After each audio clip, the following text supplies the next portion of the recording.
Thank you for listening to How We Got Here. This podcast is sponsored by the Virginia Museum of History and Culture. Journey through Virginia's rich history and discover hidden treasures. You can learn more at virginiahistory.org.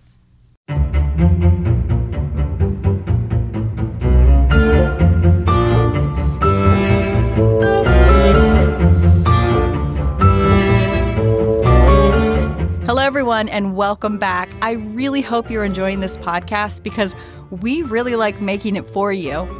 How We Got Here is a look at what happened in history in Virginia this week. The stories almost always lead us down a quirky path back to present day, so pay attention. I'm Rachel DePompa, an investigative reporter with the NBC affiliate WWBT in Richmond, Virginia. This week, we are turning back the pages of history for June 17th through the 23rd. We've got floods. In modern history, it's the one that you talk about. The birth and spread of country music. With a chaser of Johnny Cash. And what the heck was Disney thinking when it comes to Captain John Smith? Just stocky with a bright red beard, 26-year-old, very full of himself. All right, let's get going. The year? 1972. Her name? Agnes. The notorious hurricane hit Florida's Panhandle as a Category 1 storm on June 19th of 1972. 2 days later, the storm weakened and was swirling off the southeast coast of Virginia. When you look at it, this was a sort of dying tropical storm that just sort of went in the exact right place to produce a whole lot of rain. A whole lot of rain is right. Agnes apparently was like 5 to 15 inches above a large area in Virginia. That was just in the western half of the state. 16 inches of rain recorded in Northern Virginia, and another 8 at Reagan National Airport. Central Virginia was in trouble. And because Richmond sits along the banks of the James River, it was really vulnerable. Well, Agnes is basically the storm of record. In modern history, it's the one that you talk about. I mean, it was the highest crest along the James River in the city. So it is the benchmark for flooding. That's Andrew Frieden. He's a meteorologist at NBC 12 here in Richmond. When it comes to wacky weather knowledge, he's the guy you want to talk to because, frankly, he's obsessed with weather. I love weather because it's the thing. It's like the one thing that it surrounds the entire earth. Everybody experiences it. I don't think I can stress this enough. Really into it. Plus, I love the outdoors. Like I grew up, I was always out there. Looking at the trees, looking at the dirt, looking at the grass. I'm a guy who was always into that stuff. And I found myself in Richmond in 2000. I love it. Haven't left. He's got a science background, graduating from the University of Virginia with an environmental science degree. Yeah, that Virginia. And he won't let you forget it. He's been waiting forever for this. The one with the national title in men's basketball. Wahoo! I'm a Terrapin from the University of Maryland. You'll never catch me saying that again. You didn't hear it on this podcast. Moving on. I also like learning things, so I know all kinds of random things about Richmond and about Virginia that a lot of folks hear and they go, what? Oh, how cool is that? So hopefully we can spread some of that knowledge. Knowledge of this historic flood in Virginia, the worst since 1771. So Agnes was the flood of record at the West Ham Gauge. It's west of the city, and it measures how high the river is before it enters the city of Richmond. It peaked at 28 feet. But there's also another gauge downtown. And the level there was 36.5 feet. But in both of those gauges, it was the highest ever recorded, in modern times. It's flooding that those who have lived here recently could only imagine. We're talking about the crest of the James River. On a normal day, those gauges that Andrew mentioned would only read about 5 feet. So 36.5 feet at the gauge in downtown Richmond is unfathomable. When we talk about a flood stage and people drive across the river and they go, oh my gosh, it's flooding, a flood stage is 12 feet. I've been here almost 20 years. I think in the past 20 years, I don't think we have anything higher than about a 15 to 17 foot flood at the West Ham gauge. For those Richmonders listening, when the James River flooded the city because of Agnes, the first floor of the iconic Main Street station was underwater. Manchester decimated. It just was, you see the pictures, it's actually mind-blowing how much acreage, how many businesses, how many blocks were underwater. Around 200 blocks of downtown Richmond flooded. Of the 5 bridges that crossed the James River, 4 of them washed out. Oh, yeah. I mean, traumatic. You see pictures, you've seen the pictures of there were trees all over the Mayo Bridge. The Mayo Bridge went underwater. Damage estimates for Richmond alone, $37 million, and that's in 1972. That number would be north of $200 million today.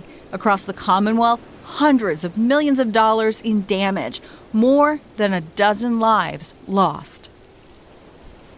We haven't had anything close in recent history, and it's basically been luck. It hasn't worked out meteorologically that we've had enough rain to bring the river up as high as it was in Agnes in 1972. Remember, everyone, this was only 47 years ago. A storm like this can happen at any time. Oh, yeah. Very feasible. We have this flood wall system now. The flood wall went in after Agnes. It took another disaster in the river city to get the wall. President Reagan signed legislation authorizing it in 1986 after Hurricane Juan swelled the James River over 30 feet. It was completed in October 1994, and it cost an estimated $143 million. Since then, it hadn't even been tested. I mean, it's been tested in terms of the crews that run it, but we haven't had a flood that's been high enough to even really worry about closing all the floodgates. I think if there were another Agnes, theoretically, the flood wall should protect us. According to the National Weather Service, the flood wall should shield the city up to 41 feet. That's about 5 feet higher than what Agnes did to the river level. If you ever had a stalling tropical system sit over Virginia and rain that much over a large area, I think that we would see the flood wall overtopped.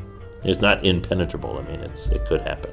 It's a scary thing to think about. I try not to think about it too much, but it's something that could happen. This is weather. This is nature. We can't engineer our way out of every single potential scenario. Every once in a while, something happens and it overwhelms what we humans have built to try to make it, safe and livable. 16 people in Virginia died because of Agnes. And as Andrew says, a storm like that could happen again. But the digital age may help. Imagine if we were on the air saying, hey, this is a potential Agnes situation. The flood's going to be so big that it could test and or threaten the flood wall. I mean, everybody would know. And so you'd hope at the very least the fatalities would be lower. I'm getting depressed and scared talking about Agnes. I mean, it's something that you just hope doesn't happen. And you hope if it does happen that people are smart about preparing for it. So why does this matter? Why should we talk about the worst flood in the history of Virginia 47 years ago this week? I mean, we see it happening in Houston. They get a tropical system, stalls out, all-time flooding. Wilmington, tropical system, stalls out, all-time flooding. That all-time flooding 47 years ago led to change. But we're still watching people stand in the path of these monstrous storms, defying warnings to get out while they can. If you take anything from this, know Mother Nature never holds back. We probably haven't seen the last of these perfect storms that leave cities paralyzed.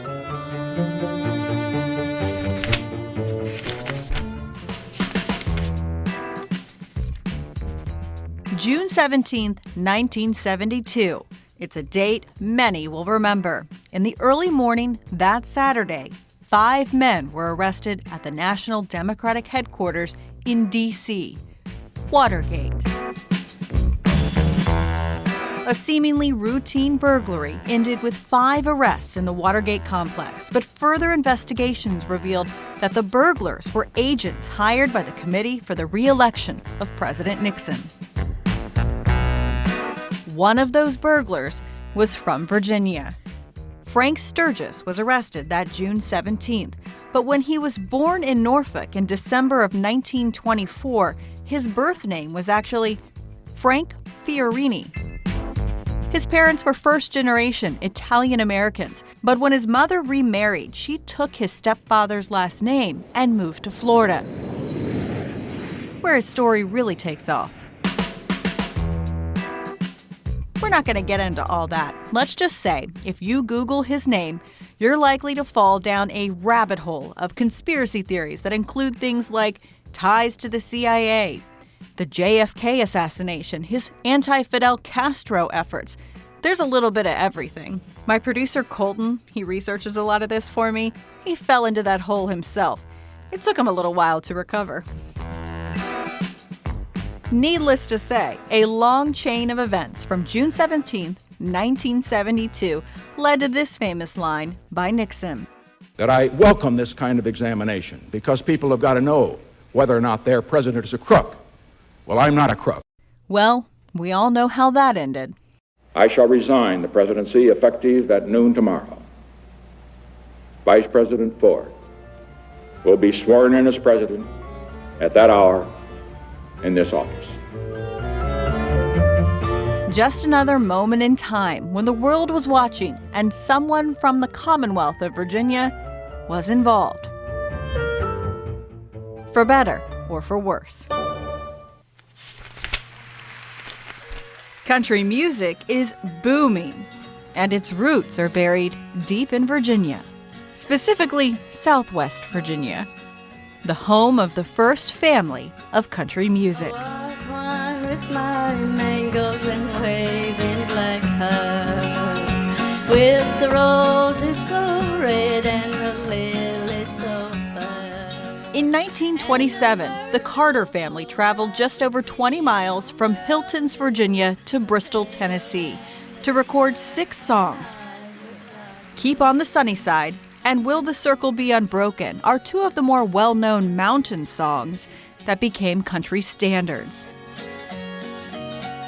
On June 23, 1929, Maybelle Carter had a baby girl. Maybelle was part of the original Carter family trio that was being discovered around the country thanks to the Victor Talking Machine Company and those recordings in Bristol.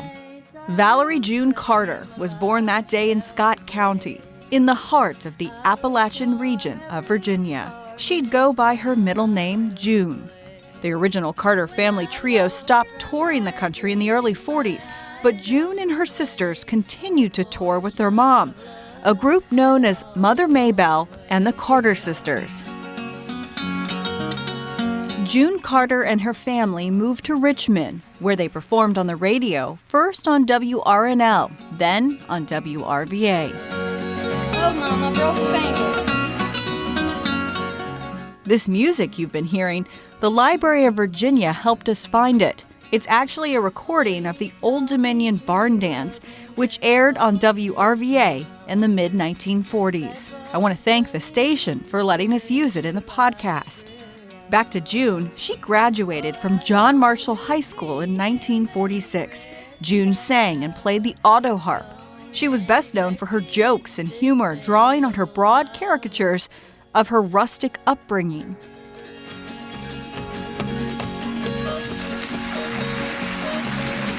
She's not actually best known for her early days, and maybe you figured it out by now, but during the 1950s, June Carter met and performed with some of the biggest names in American music: Hank Williams, Elvis Presley.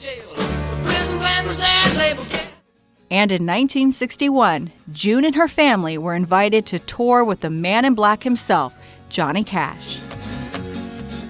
The following year, June Carter and her cousin wrote a song called Love's Ring of Fire. Johnny Cash would trim the title, up the tempo, and the rest is country history. Although both were married to other people in the early 1960s, the pair eventually became romantically involved. Both divorced their spouses, and on February 22, 1968, while still on tour, Johnny Cash bent down to one knee on stage in Canada and proposed to June. They married a week later. The world now had Johnny and June Carter Cash. Both would suffer from drug addiction. Their marriage and careers would struggle, but they remained together. She died in May of 2003, and Johnny was not far behind. He passed away that same September. I walk one with my mangles and waving black hair. June Carter Cash was born into the musical legacy that is credited with the birth of country music.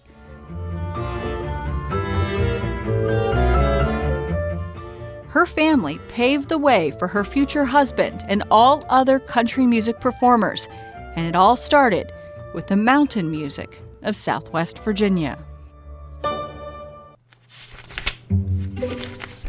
Now we're going to go back. I mean way back. Further than we've ever gone on how we got here. The year is 1631. The date, June 21st. 51-year-old Captain John Smith is dead.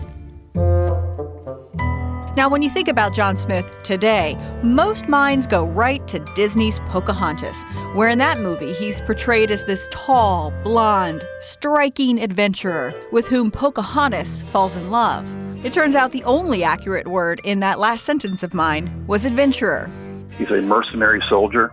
He's about 5'2", so he's one of the shorter people here. And the average man for the day and age is about 5'8", 5'9". So he's stocky with a bright red beard, 26-year-old, very full of himself. And I would think the person you want next to you in a bar fight, probably. A very good soldier, very good with his weapon. So for any ladies out there who daydreamed about Captain John Smith portrayed as a Prince Charming in the movie, sorry to ruin that for you. He was a short, pompous ginger. And no offense to gingers. I was born with red hair, so I can say this. Probably a good temper to go along with his red hair, probably. Like most of my kin have. That's Michael Steen. He's the director of education at the Waterman's Museum in Yorktown. He got his master's at Virginia Commonwealth University, worked at Jamestown for about 10 years, and has been studying Captain John Smith for 3 decades. And he says there's something you need to know about Smith's writings, which is what his legend is based on. I tell my school kids all the time, looking at John Smith is an important primary source. And when he writes about animals and plants and the Powhatans and how they live and how they dress, and he describes Virginia, a great primary source of exactly what he sees. Like most things, when he talks about himself, he tends to embellish. That's where we start coming to problems. When he fights off the Indians with the empty pistols, saved by the princess and such, there's no cross-reference there for those pieces. In Smith's memoirs about his life, he apparently liked to give his stories a little extra punch.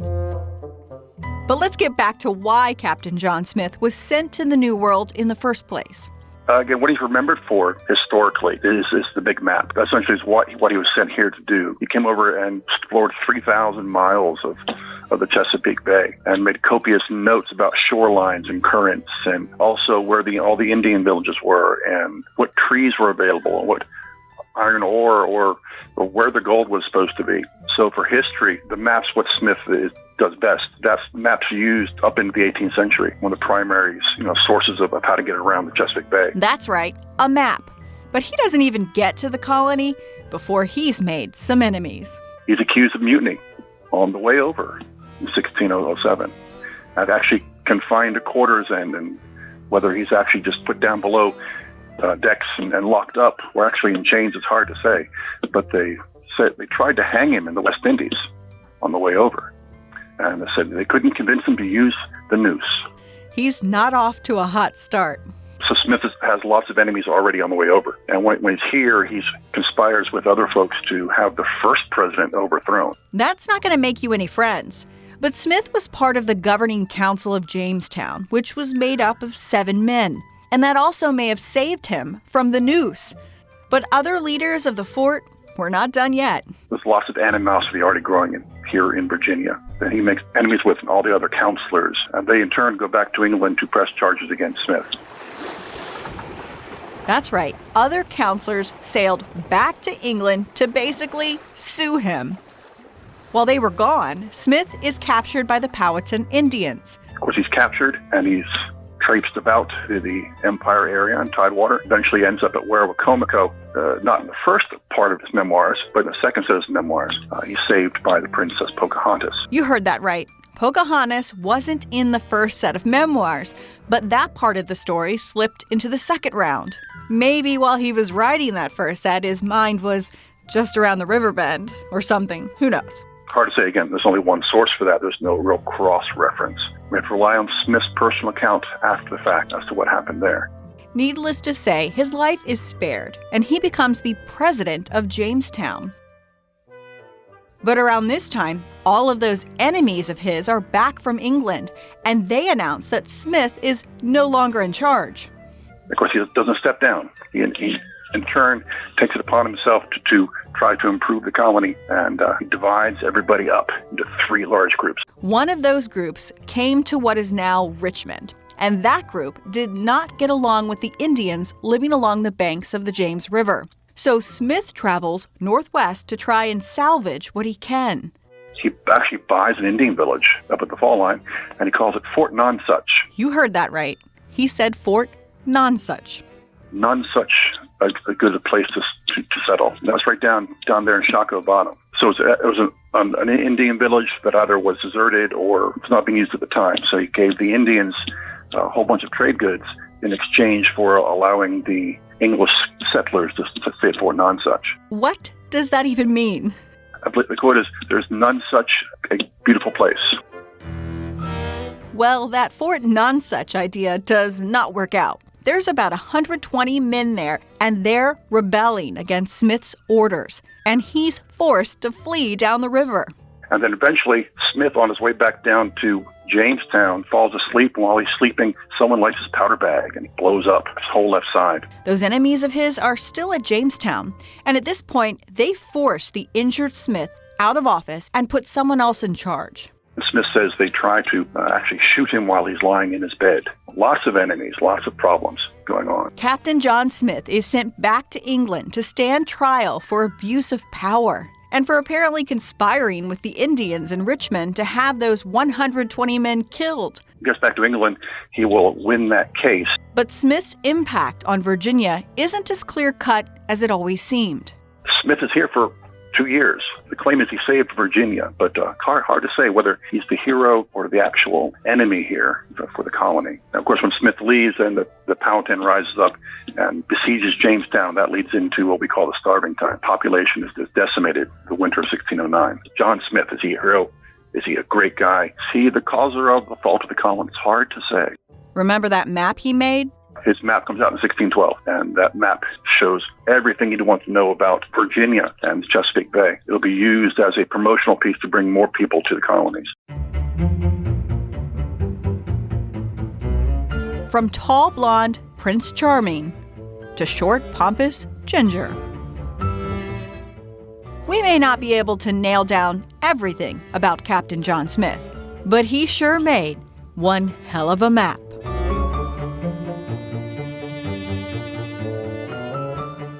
This podcast is recorded by WWBT NBC 12 in Richmond, Virginia. Thank you to the Woman in Black, Digital Director Kate Albright, who thought up this crazy idea, and to our wordsmith, Executive Producer Colton Weekly. Special thanks to my friend, the Weather Geek, Meteorologist Andrew Frieden, the Library of Virginia for its amazing archives, WRVA for allowing us to use music it recorded of the Carter family in the 1940s, and Michael Steen of the Waterman's Museum.